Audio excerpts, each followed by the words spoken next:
Boa noite, meus irmãos, graça e paz. Vamos orar mais uma vez. Feche seus olhos, curve sua cabeça. Ore ao Senhor e peça que Ele te dê calmaria no coração, mente, para que nesse momento seja exclusivamente dEle. Porque a partir do momento que nós entramos, não aqui na porta do templo, mas a partir do momento que entramos lá na frente, a partir do momento que adentramos aqui a igreja, significa que nós já viemos exclusivamente louvar a Ele, ouvir a meditação, a palavra dEle. Então peça a Ele que nada venha te atrapalhar neste momento. Ore ao Senhor. Peça a Ele que a correria do dia a dia não te atrapalhe.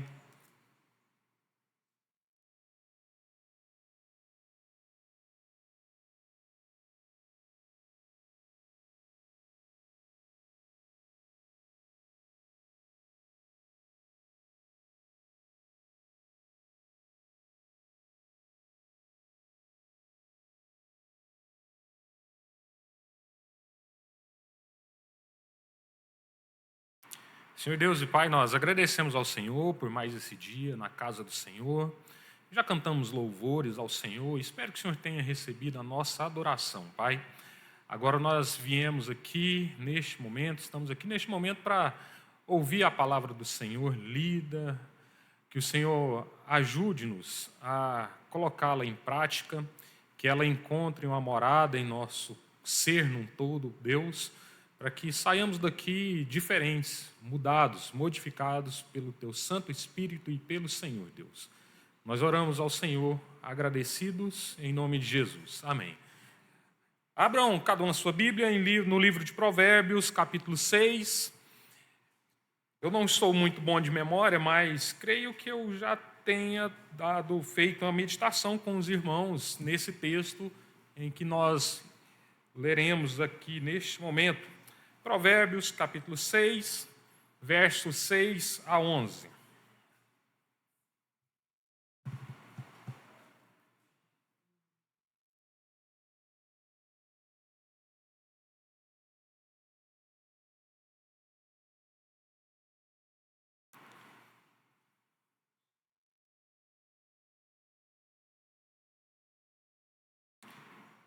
Diz assim a palavra do nosso Senhor. Vai ter com a formiga, ó preguiçoso, considera os seus caminhos e ser sábio, não tendo ela chefe, nem oficial, nem comandante, no estio prepara o seu pão, na cega ajunta o seu mantimento. Ó preguiçoso, até quando ficarás deitado? Quando te levantarás do teu sono? Um pouco para dormir, um pouco para tosquenejar, um pouco para encruzar os braços em repouso. Assim sobrevirá a tua pobreza como um ladrão e a tua necessidade como um homem armado. Bem, o livro de Provérbios ele foi escrito com uma intenção muito clara. E essa intenção é instruir os mais novos por meio de ditados populares, dos ditados e meditações que traga alguma orientação para viver a vida. Nós usamos muito isso no dia a dia, pelo menos eu uso bastante, pelo menos lá em casa eu escuto um ditado popular que vem da boca da Rosana, que é, olha, manda quem pode, obedece quem tem juízo. Eu escuto isso direto da Rosana, né? E ela me fala que eu sou bem ajuizado. Que bom. Então, são esses tipos de ditados que nós escutamos. Quando, por exemplo, alguém faz alguma coisa e não consegue, a gente fala, não, água mole em pedra dura, tanto bate até que fura. Vai, persista. Então, esse tipo de linguagem nós encontramos aqui em Provérbios. E Provérbios possui algumas características, na verdade, duas características bem de destaque, que é a ideia de serem pequenos e não serem complexos. Isso está ligado à cultura da época, onde a maior parte do ensinamento, conhecimento era passado da maneira oral. Então, ele precisava ser curto para facilitar a memorização e também deveria ser simples para poder ficar gravado na mente mesmo e poder ser aplicado. A ideia é sempre olhar o mais velho, olhando para o mais novo e passando esse tipo de informação, esse tipo de sabedoria, esse tipo de conhecimento. Interessante também que o livro de Provérbios, ele não se preocupa tanto em trazer algum tipo de orientação que diz respeito ao culto e à lei do Senhor. Ele não se preocupa tanto nesses dois aspectos, mas ele está ligado principalmente à vida cotidiana e à conduta ética do homem, o homem como indivíduo e também o coletivo, a humanidade, um grupo de pessoas. O intuito, então, é esse: ensinar os jovens, ensinar os adolescentes, as crianças a viverem de forma sábia e correta, seguindo as orientações das pessoas mais experimentadas na vida. Então, esse era o intuito. E a instrução, e essas instruções têm como base dois conceitos: o temor do Senhor e a sabedoria. E não é à toa que nós vemos em Provérbios, no capítulo 1, poucos capítulos atrás, no primeiro capítulo 1, verso 7, que diz: o temor do Senhor é o princípio do saber, mas os loucos desprezam a sabedoria e o ensino. Então, diante desse provérbio, capítulo 1, verso 7, nós podemos destacar duas palavras muito importantes, que é justamente o temor e a sabedoria. Mas qual é o significado de temor? O temor não é o sentir medo. Não é sentir medo de Deus e esse medo te faz afastar. Porque quando nós sentimos medo de alguma coisa, nós corremos para a nossa segurança. Mas esse temor é diferente. O temor é um respeito, a reverência que nós precisamos prestar a Deus pelo fato de nós conhecermos quem é o Deus que nós servimos. Então, pelo fato de eu saber que Deus é todo-poderoso, que Deus criou todas as coisas, Ele tem todo o poder, sabe de tudo, eu tenho temor a Ele. E esse temor deve, na verdade, nos trazer para mais próximo de Deus, pelo fato de saber quem é Deus. E a segunda palavra é princípio, nos mostrando que esse temor é o principal e o primeiro passo a se dar na vida para que alguém se torne uma pessoa sábia. Então, você quer se tornar uma pessoa sábia? Tema ao Senhor. Dê esse primeiro passo. Ou seja, conheça ao Senhor. Saiba quem é Deus. Então, quer se tornar uma pessoa sábia? Faça isso. Então, isso significa que a única sabedoria verdadeira é a que implica uma forma de vida baseada no conhecimento de quem é Deus. Quando você conhece a Deus, você teme a Deus e automaticamente você recebe a sabedoria que vem do Senhor. Toda e qualquer tipo de sabedoria vem do Senhor e somente o Senhor é capaz de dar. Com isso, nós podemos pensar, realmente, os mais novos, eles precisam saber quem é Deus, eles precisam conhecer ao nosso Deus, a quem nós servimos. Mas não pense que Provérbios ele serve somente para os mais novos. Porque se nós colocarmos em referência Deus, o mais velho de nós não passa de uma criança. E o mais inteligente ou sábio é tolo diante de Deus. Então, Provérbios, ele tem muitas coisas a nos ensinar. Tanto os mais novos, quanto aqueles que se consideram mais velhos, mais experimentados. Então, Provérbios tem essa condição, e ele nos permite isso, conhecer mais a Deus, aprender mais de Deus, traz orientações. O próprio Senhor mesmo fala em Jó, no capítulo 38, ele fala assim: Jó, onde você estava quando eu criei os céus, a terra? Ou quem é sábio o suficiente para me instruir de algo que eu não saiba? É a mesma coisa, serve para a gente. Onde nós estávamos quando Deus criou todas as coisas? Nós, na verdade, nem existíamos. Então, quem é sábio o suficiente para pegar Deus desprevenido e ensinar algo a Deus? Ninguém. Então, Provérbios tem, sim, muita coisa a nos ensinar. E Provérbios, ele trata sobre vários assuntos éticos. São diversos, abrangendo todas as dimensões da nossa vida, como relação humana, justiça, amor, educação, adultério, relacionamento familiar, conduta social, honradez nos negócios, moralidade e vários outros temas. E em todos esses casos e mais outros, é evidente que Provérbios considera a sabedoria como um princípio primordial para a vida em todos os aspectos. E é claro que o assunto trabalho ele não poderia ficar fora dessa linguagem proverbial. Então, esse texto, esse provérbio que nós acabamos de ler, ele nos chama a atenção para um indivíduo ou um grupo de pessoas que tem uma característica bem peculiar. E é claro que eu estou falando, e não é mistério, se você, meu irmão, leu com atenção, eu estou falando dos preguiçosos. Aquela pessoa não quer fazer nada mesmo. É o preguiçoso.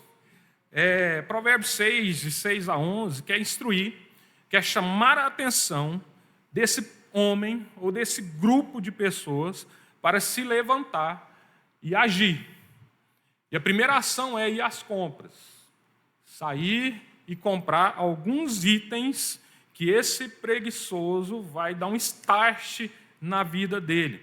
E eu tenho certeza que se ele seguir as orientações desse provérbio aqui que nós acabamos de ler, a maneira que ele tem enxergado, a maneira que ele tem vivido, a maneira que ele tem agido na vida em comunidade vai mudar completamente. Vai mudar completamente. Então, se você se considera, tem gente que olha para ele próprio e fala assim, não, eu sou uma pessoa preguiçosa. Então, se você olhar com atenção esse provérbio que nós acabamos de ler, a sua maneira de pensar, a sua maneira de viver vai mudar por completo. E existem alguns itens aqui que esse preguiçoso ele precisa comprar. E os dois primeiros, são, na verdade, um óculos de grau e uma bússola. Provérbios 6, 7 e 8. Diz assim, vai ter com a formiga, ó preguiçoso, considera os seus caminhos e ser sábio, não tendo ela chefe, nem oficial, nem comandante, no estio prepara o seu pão, na cega junta mantimento.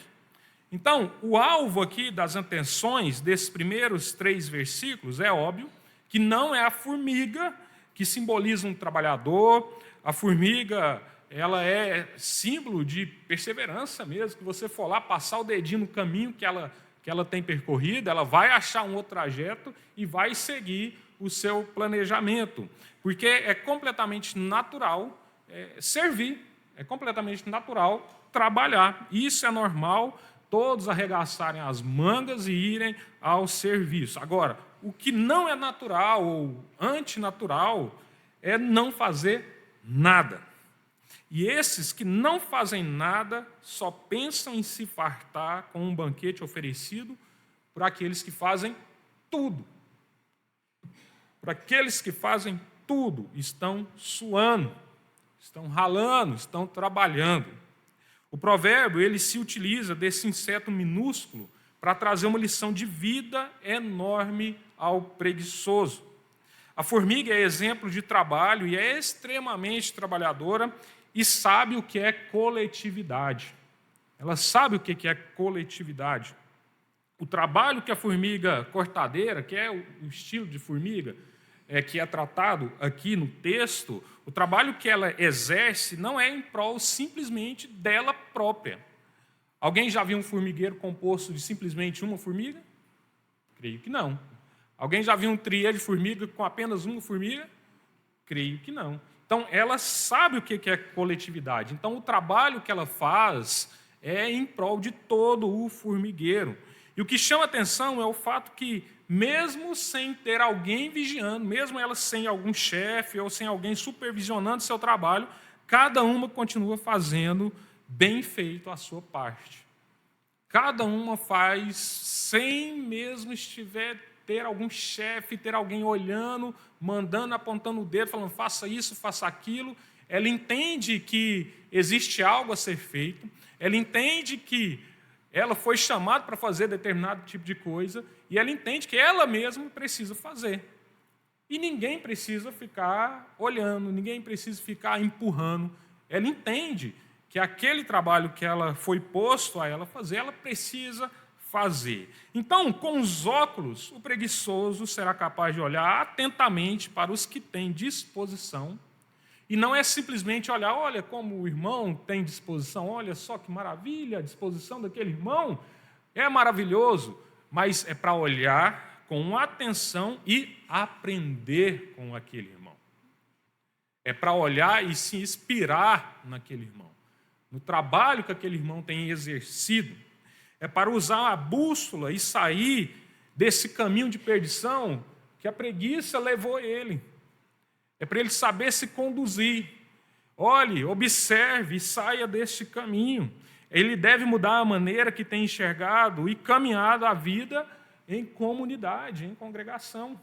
Não é simplesmente para ficar olhando e se maravilhando, mas é para ele fazer algo, é para ele aprender, é para se doar mais, é para olhar a conduta dos que se dispõem em trabalhar e copiá-los.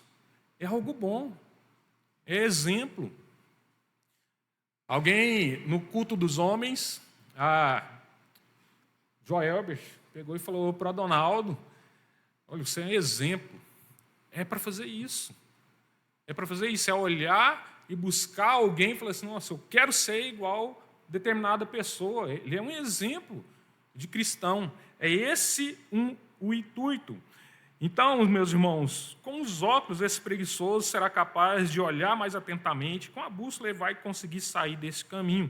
Do mesmo jeito que ele tem olhado com admiração a disposição dos outros, o objetivo é fazer com que os outros olhem a disposição do próprio preguiçoso.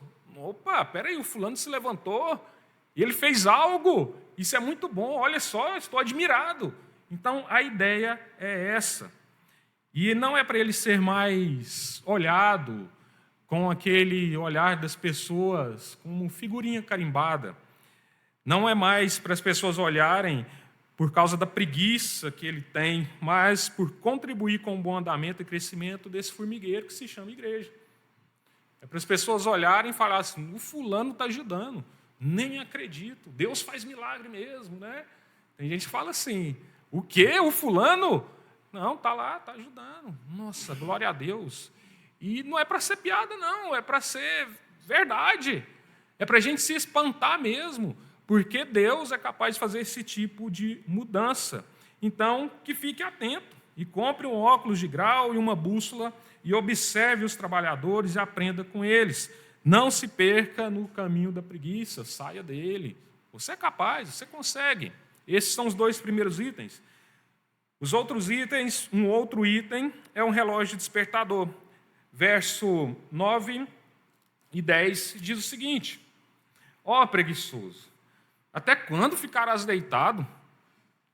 Quando te levantarás do teu sono? Um pouco para dormir, um pouco para tosquenejar e um pouco para encruzar os braços em repouso. O preguiçoso, ele é indagado por 2 vezes. E a pergunta é, até quando você não vai fazer nada? Até quando você não vai reagir? E ele também é orientado por mais 3 vezes. Levante-se. É hora de trabalhar, não é hora de descansar. Tudo tem seu tempo. Então, ele é indagado e ele é orientado. Então, as indagações feitas aqui para que ele deixe a sua inércia, para que ele se movimente, que ele pare de esperar as coisas caírem no colo e agir. Ele precisa fazer algo. Ele precisa fazer algo porque ele está vivendo no meio de um povo. Ele está vivendo no meio de uma congregação, ele vive no meio de uma igreja. Então ele tem que parar de esperar as coisas caírem no colo. A preguiça dessa pessoa, ou desse grupo de pessoas, ela envolveu em um abraço tão forte, mas tão forte, e esse abraço ele vai intensificando a força a cada segundo que passa, e vai ficando mais forte ainda, mais forte que a própria disposição que esse homem tem. É muito mais forte que a disposição que ele tem. O preguiçoso, ele não tem coragem nem mesmo de levantar-se da cama. O seu corpo está acorrentado a ela. E ele não consegue sair, ele se sente pesado. Ele não consegue se levantar. O despertador do preguiçoso toca, mas ele está vivendo em um loop infinito do modo soneca. Todo mundo usa o modo soneca no celular, né? Todo mundo. Então, ele olha assim, e a cada toque do despertador, ele diz, não, peraí, só mais um pouco. Mais 5 minutinhos ali. Já está gravado, né, no celular. Não, peraí, mas só mais um pouquinho, ainda dá tempo. Ainda dá tempo. Só aquela sonequinha. Então, a falta de coragem de reagir é tão grande que ele não percebe que o que o faz sentir cansado é o quê? A sua própria preguiça. A própria preguiça dessa pessoa o faz sentir cansado. É muito mais forte que a disposição que ele deveria demonstrar. E olhe só a que ponto a vida e o estado do preguiçoso chegou. Provérbios 19, 24 diz, o preguiçoso mete a mão no prato e não quer ter o trabalho, nem mesmo de levar à boca. Ele não quer ter o trabalho de a levar à boca, à mão. É cultural, comer com as mãos. Não seja mais inerte, esperando que os outros te sirvam na cama. Faça algo. Faça algo em favor desse grandioso formigueiro. Desperte-se do sono, porque a sua sonolência não vai te trazer nada. Na verdade, vai. Conforme o tempo vai passando, o preguiçoso ele se torna aquela figurinha carimbada e desonrada no meio de todos. Ele se torna uma pessoa desonrada. Tudo isso por não querer se levantar da sua cama, do seu aconchego, mas é um aconchego falso, é um aconchego de preguiça. Por outro lado, temos os que merecem ser mencionados, aqueles que merecem ser honrados e respeitados. São os que se dispuseram a trabalhar para o bem do coletivo. A honra a esses vem não pelo fato de serem mais carismáticos, ou por alguém gostar mais do fulano e gostar menos do ciclano. É questão de lógica, é algo natural, é dar a César o que é de César.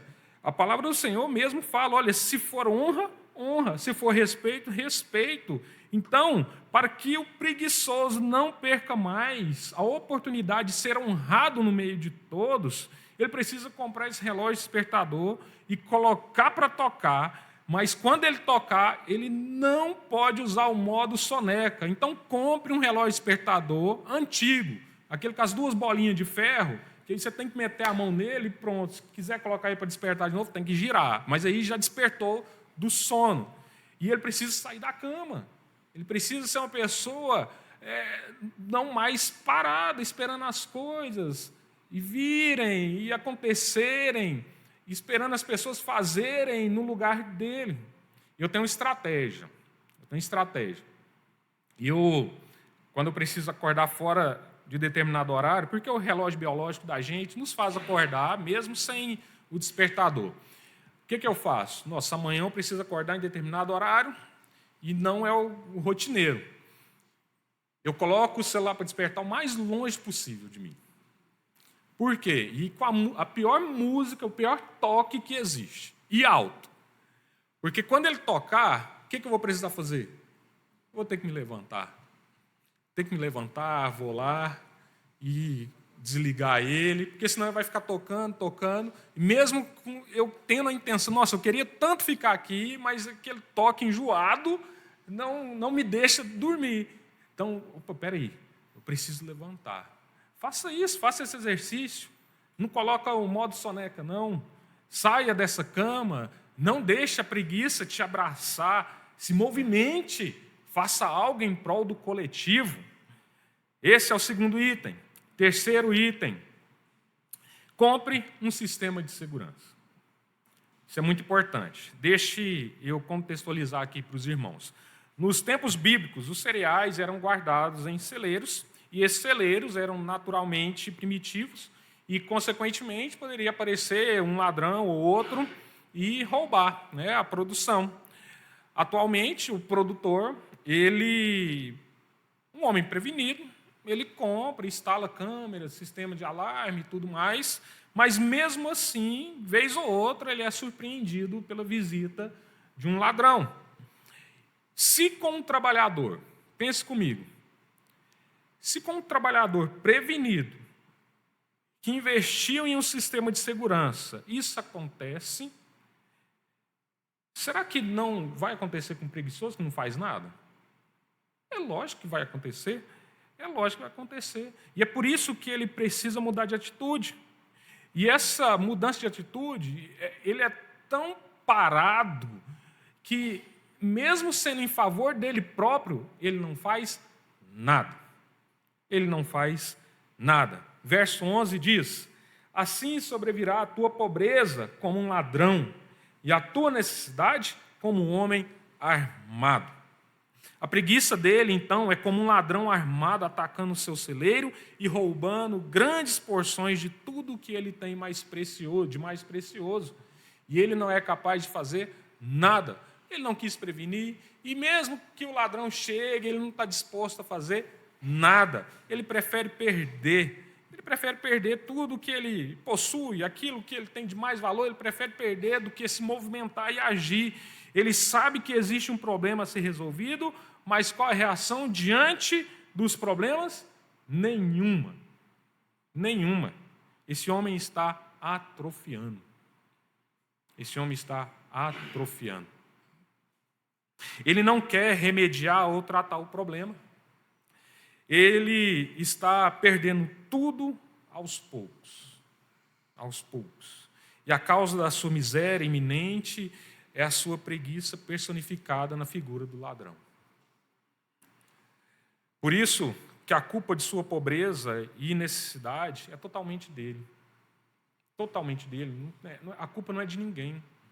Não, mas a culpa é do fulano que fez isso comigo. Não, a culpa é sua. Você que precisa agir em seu próprio favor. Todos falaram que você precisa fazer alguma coisa, mas ele olha para o serviço e vê somente as dificuldades que o trabalho oferece. É doído, é difícil, mas ele olha mais para os problemas do que para as benesses de Deus. É totalmente cego em relação às dádivas e os frutos que o próprio trabalho produz. Provérbios 22, 13 diz o preguiçoso: um leão está lá fora, serei morto no meio das ruas. Ele olha, ele sabe que tem um perigo, mas ele nem mesmo tenta fugir ou espantar de alguma maneira esse leão. No lugar de comprar um sistema de segurança e capturar o ladrão, que ele sabe que virá, porque tem visto o seu celeiro sendo esgotado, ele prefere ficar deitado em sua rede, tranquilo e sossegado. Ele prefere não ter o trabalho de lidar com as coisas. É por isso que a causa de sua pobreza e necessidade é a sua própria preguiça. O preguiçoso, ele supervaloriza as dificuldades para convencer a si mesmo, e o pior, ele tenta convencer até mesmo os outros que o trabalho não compensa, não vale a pena, é muito trabalhoso. Então, se fosse simplesmente ele, ok, olha, é você, eu não posso fazer nada por você. Só que o problema é que ele quer envolver outros. Não faz isso não, é muito difícil, não vai dar certo não. É esse o intuito dele. Ele tenta colocar na mente das pessoas que o serviço não compensa, o serviço ao Senhor não compensa, não vale a pena, é muito trabalhoso, te desanimando. E sabe o que é pior para o preguiçoso? Não é ver o seu celeiro vazio ou esvaziando, mas é ver que o celeiro do vizinho está cheio. É ver que o celeiro do vizinho está cheio. Aquele que tinha os mesmos problemas com os ladrões, mas agiu. Ele agiu. Ele defendeu aquilo que ele tinha de mais valor. Esse é o pior. Quando ele olha, por isso o outro ditado, que a grama do vizinho sempre é a mais verde. Mas o que você fez para a sua grama também ficar em determinado estado? Ou, na verdade, o que você deixou de fazer? O problema, às vezes, não é a grama do vizinho. O problema é você mesmo, que não fez nada. Esse, às vezes, é o problema. Provérbios 21, 25 diz: o preguiçoso morre desejando, porque as suas mãos recusam trabalhar. O outro lado da moeda, Provérbios 10, 4. O que trabalha com mão remissa empobrece, mas a mão dos diligentes vem a enriquecer-se. O preguiçoso, ele se preocupa tanto em não fazer nada contra aqueles que estavam assaltando, que o próprio Senhor também não se preocupou em proteger o celeiro daquele homem. O Senhor também não se preocupou. Por isso que ele precisa comprar um sistema de segurança. É por isso que ele precisa agir. Os ladrões que esvaziaram o seu celeiro, o celeiro do preguiçoso, é a própria preguiça que o impede de trabalhar. É por isso que o seu celeiro não aumenta. O celeiro do preguiçoso não aumenta. É por isso que ele não vê os frutos, porque ele não trabalha. Ele não está disposto a suar, ele não está disposto a fazer nada. Eu me lembro de uma piadinha, eu não sou contador de piada, mas meu avô ele tem bastante avançado de idade, e ele sempre conta essa piada quando a gente se encontra, umas 1.500 vezes. E tem que rir, né? Tem que rir. E ele é de raiz baiana, e ele conta piadinha, fala assim, ó, o baiano lá, às vezes os irmãos até escutaram essa piada, o baiano deitado na rede, com o pezinho arrastando no chão, aí ele grita para a esposa lá na cozinha, ô fulano, tem algum remédio para picar de escorpião? E a mulher é preocupada, ué, não tem não, por quê? Você foi picado? Não, porque eu estou vendo o escorpião vindo. Não faz nada. Ele está vendo o perigo, ele está vendo o ladrão se aproximando, mas ele não se dispõe nem mesmo, pensando aqui no baiano, de levantar sua perninha e pôr para cima da rede. É isso que tem acontecido, meus irmãos. É isso que tem acontecido. Prefere sofrer as consequências do que se levantar e agir e fazer algo. Esses são os itens que Provérbios 6-11 fala que o preguiçoso precisa comprar. Um óculos para observar de perto e aprender com o trabalho dos outros, e assim copiar, se inspirar nos outros. Uma bússola para que não fique perdido e consiga sair desse caminho de preguiça que ele tem vivido. Um despertador para fazê-lo acordar e levantar rápido da cama e agir. Um sistema de segurança para prevenir o ataque do ladrão. E nós sabemos que o nosso pior inimigo, que é Satanás, ele está ao nosso derredor. Então, se proteja, faça algo. E diante de tudo isso, vale fazermos aqui uma reflexão. Não sei se vocês, meus irmãos, têm a mesma sensação e satisfação ao olhar para a nossa igreja e ver todos os ministérios, que não são poucos, são vários, de vê-los, todos os ministérios funcionando. É muito satisfatório. Agora mesmo, neste momento, pelo fato de eu não estar vendo os meninos aqui, os meninos estão servindo. Lá embaixo, picando tomate, arrumando as marmitas lá fora para a cantina, estão trabalhando. Falando em cantina, R$20, viu? Galinhada, uma delícia. Estão lá servindo. Estão servindo em prol do coletivo. Em prol do coletivo, cada um fazendo um pouco. Sei que cada ministério enfrenta suas próprias dificuldades, mesmo assim estão em pleno funcionamento. Estão servindo ao Senhor, o grupo de pessoas estão servindo ao Senhor por meio dos ministérios. E de igual modo, como é bom ver os irmãos envolvidos e trabalhando com todo o empenho. Isso é muito bom. É muito bom ver a movimentação dos irmãos. É bom ver a disposição de todos. E essa disposição, geralmente nós vemos em quem? Nos recém-convertidos. Os recém-convertidos. Isso acontece por causa da vontade que tem. Né? Aquela vontade que o primeiro amor proporciona, impulsiona a querer fazer de tudo e tudo. Trabalho social, evangelismo, quero abrir igreja, lavar a igreja, fechar a igreja, ajudar nisso, ajudar naquilo. Você se lembra quando você era assim? Disposto a servir em favor, não simplesmente em seu favor, mas em favor de todos? O novo convertido, ele se sente disposto a trabalhar e ele sabe que pode fazer alguma coisa.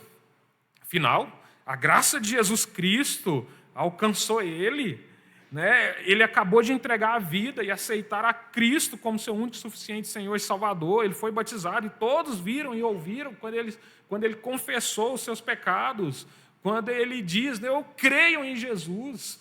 Esse amor, mas mesmo sabendo que ele não será capaz de pagar o preço que foi pago por Jesus na cruz, mesmo assim ele se sente, ele fala, olha, eu preciso fazer algo, eu preciso fazer algo. E existe uma vontade que queima em seu coração e não é capaz de segurar no peito. Essa vontade de servir, ele quer mostrar a todos a fé que tem em Jesus Cristo por meio do seu trabalho. E ele está certo, porque nós fomos chamados por Deus para as boas obras em Cristo Jesus. Ele está certo.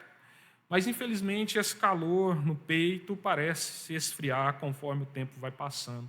Aquela pessoa que se mostrava disposta em fazer o que quer que seja, fulano, eu preciso, você nem terminava de falar, fulano, não, pode me chamar, pode colocar meu nome. Né? Esse calor, aquela pessoa que demonstrava essa disposição, agora ela está mais fria. Né? De uma pessoa repleta de vontade, que encarava qualquer desafio, parece que esse ardor, esse queimor, esse calor não passou de fogo de palha. Muito intenso nos primeiros momentos, porém de pouca duração. Isso acontece.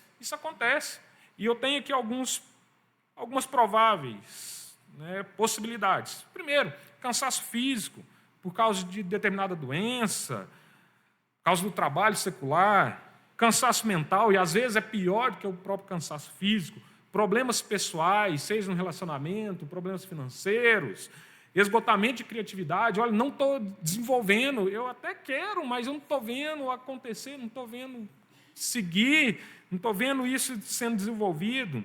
E também a vida espiritual enfraquecida. Então, são problemas que acabam nos deixando estagnados, nos deixando mais parados. São possibilidades, e com certeza existem outras mais, que levam um cristão a não ser mais o que ele era antes em relação ao trabalho voluntário, ao trabalho na obra do Senhor. Mas o que mais me admira é que, mesmo com esses problemas, mesmo com esse esfriamento, ainda estão lá, servindo ao Senhor. Mesmo com todo o problema na vida, estão servindo ao Senhor. Estão dispostos.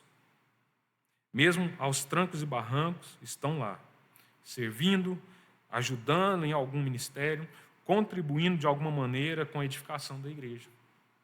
Estão dispostos, mesmo com todo o problema da vida. Mesmo com essa diminuição de entusiasmo, ele se faz presente no crescimento e corpo da igreja. Uma pessoa assim entende o que é o trabalho que se dispôs a fazer. Ele sabe que o trabalho, aquilo que foi colocado para ele fazer, sabe que vai fazer diferença. Vai contribuir para o crescimento da igreja, vai contribuir para o crescimento do reino de Deus, que é o principal. Ele sabe que aquilo que foi proposto a ele, somente ele é capaz de fazer.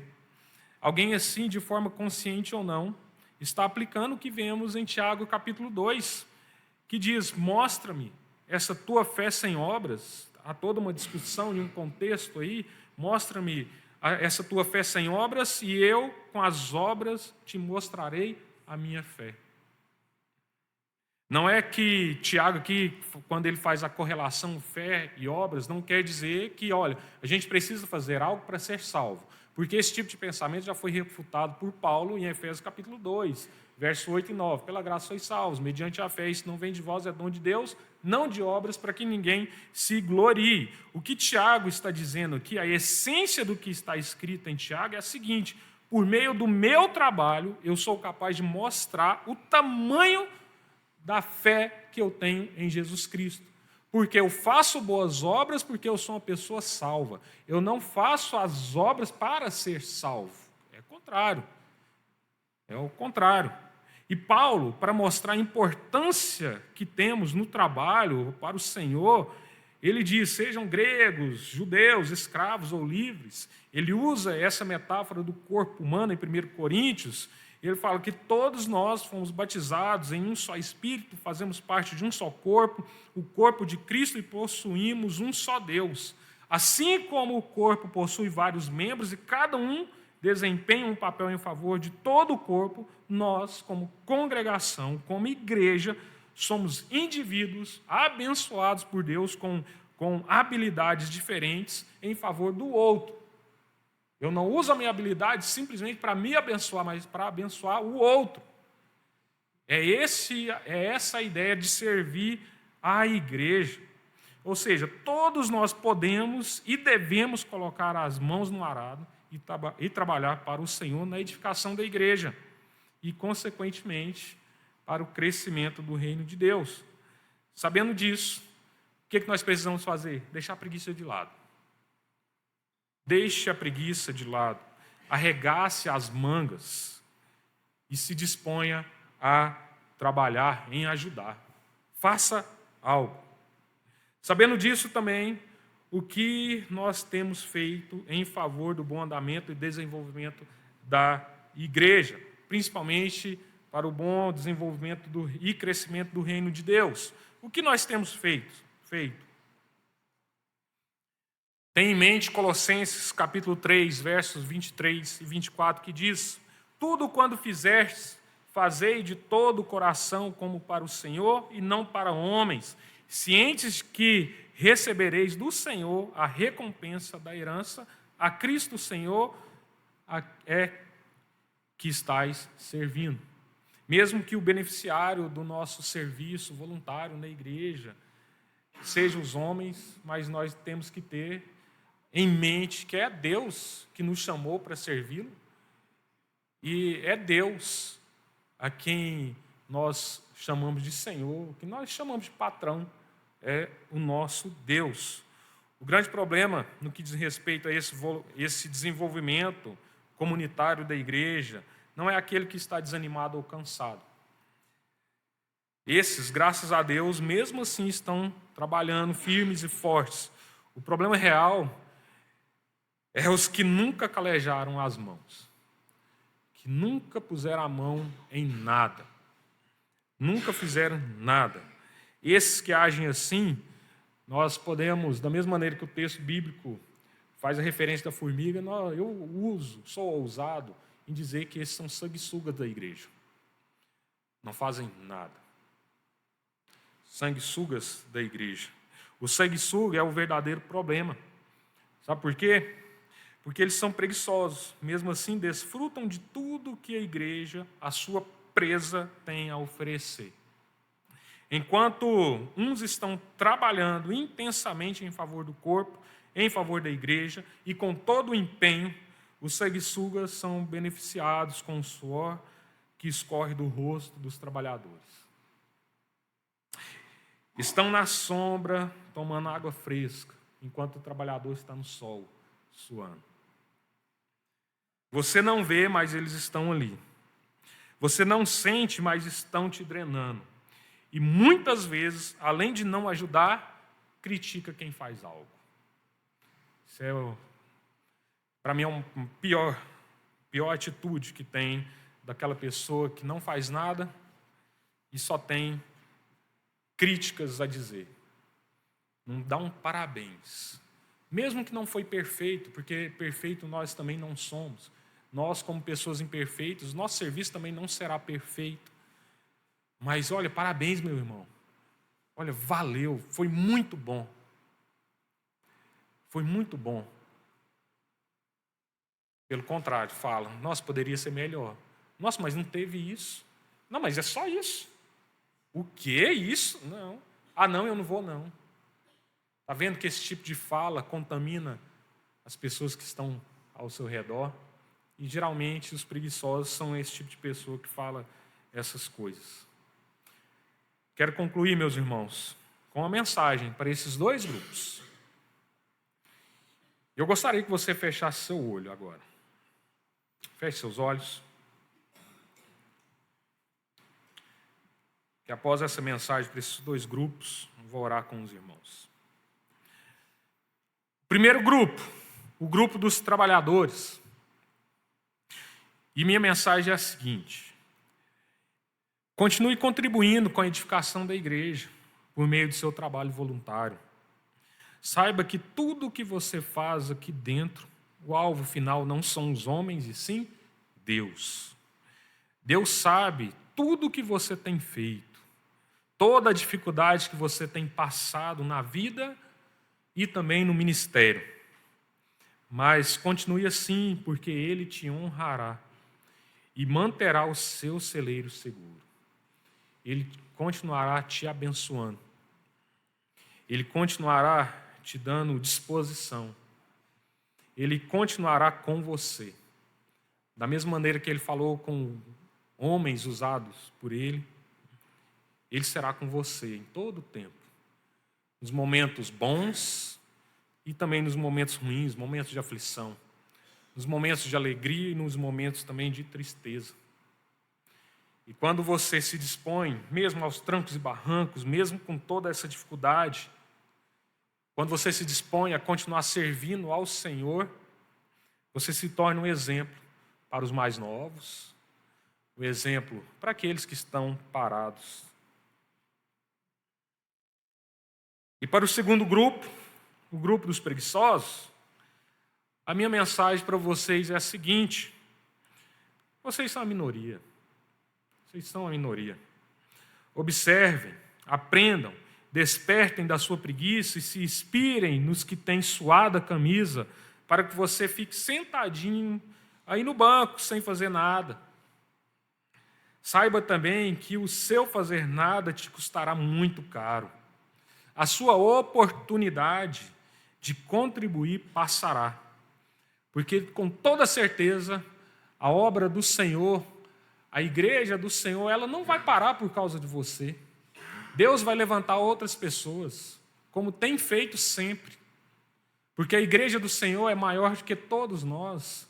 O reino de Deus é maior do que todos nós. E não é por causa de poucos que o reino vai deixar de crescer, que a igreja vai parar de crescer, que os ministérios vão deixar de existir. Então tome cuidado, venha fazer parte, Deus tem te chamado para isso, venha fazer parte desse grande grupo de trabalhadores que fazem um formigueiro cada vez maior. Faça parte, venha fazer parte das engrenagens da igreja que não para nunca, ela nunca vai parar. Procure saber onde você pode ser útil, levante a mão, fale com alguém. Nossa, mas eu não tenho intimidade com ninguém. Mas eu gostaria tanto. Procure alguém. Procure os líderes. Procure um irmãozinho que já serve. Eu tenho certeza que você tem habilidade. Eu tenho certeza que você tem algum dom capaz de contribuir para o crescimento da igreja. Seja útil. Seja útil. Por meio do trabalho que você pode apresentar a fé. Por meio do serviço voluntário, é que você pode demonstrar essa fé que você tem em Jesus. Por isso, avalie como tem sido o seu comportamento dentro da igreja. As pessoas podem olhar para você e ver que você tem andado em unidade, vendo que você realmente faz parte desse corpo orgânico da igreja, porque você tem arregaçado as mangas e dado o seu melhor em favor de todos, e não simplesmente buscando colher os frutos. Se avalie, faça isso. E se por acaso um estranho te perguntar: você faz parte daquela igreja lá do centro que está em construção, daquela igreja que está entrando lá por trás, a igreja cristã evangélica, não é? Você faz parte daquela igreja? Mas o que você faz lá? Qual será a sua resposta? Pense nisso. Será que você é capaz de dizer: eu e minha casa serviremos ao Senhor? E afirmar que a minha casa serve ao Senhor. Será que você é capaz de afirmar isso? O melhor de servir a Deus como indivíduo é servir a Deus em família. A melhor coisa que existe é ter a nossa família reunida servindo ao Senhor. É ter a família reunida congregando. É ter a família fazendo parte desse formigueiro que se chama igreja. Senhor Deus e Pai, nós rendemos graças ao Senhor, obrigado porque o Senhor nos chamou para servi-lo, Deus. Isso é uma honra para nós olhar e falar assim, eu sirvo ao Senhor, Criador dos céus e da terra. Isso é uma honra para nós, o Senhor não precisa de nós, mas o Senhor nos escolheu para sermos os seus servos, Pai. É um privilégio servir ao Senhor, é um privilégio servir à casa do Senhor. É um privilégio servir e trabalhar em prol do crescimento do reino do Senhor. Obrigado, Pai. Que o Senhor continue nos dando ânimo àqueles que têm servido fielmente ao Senhor como bons dispenseiros da palavra do Senhor. Que o Senhor continue impulsionando a esses, Pai, mas que também o Senhor desperte do sono aqueles que têm agido com preguiça, que têm feito pouco caso com a obra do Senhor, com o chamado do Senhor. Dá medo, mas é o Senhor que nos chama, é o Senhor que nos capacita. Obrigado, Deus. Nós temos a certeza que o Senhor fará isso. Que o Senhor verdadeiramente honre aqueles que merecem ser honrados e que o Senhor desperte aqueles que têm dormido. O tempo desses, Deus, seja misericordioso com isso, porque o tempo desses vai passar. Que eles possam sentir também esse orgulho de servir ao Senhor, Pai. De saber que Ele colocou um tijolinho ali. Isso é muito bom. Certa vez, Deus, recentemente eu ouvi um homem dizendo assim, de maneira muito sábia, ele disse: Deus não chama os desocupados. Deus não chama os desocupados.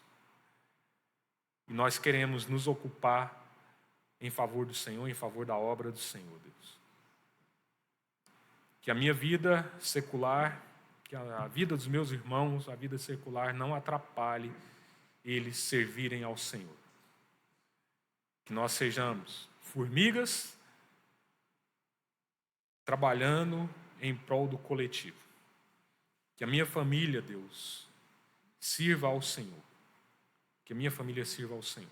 Esse é o meu desejo para os meus irmãos também. É assim que eu oro em nome de Jesus. Amém.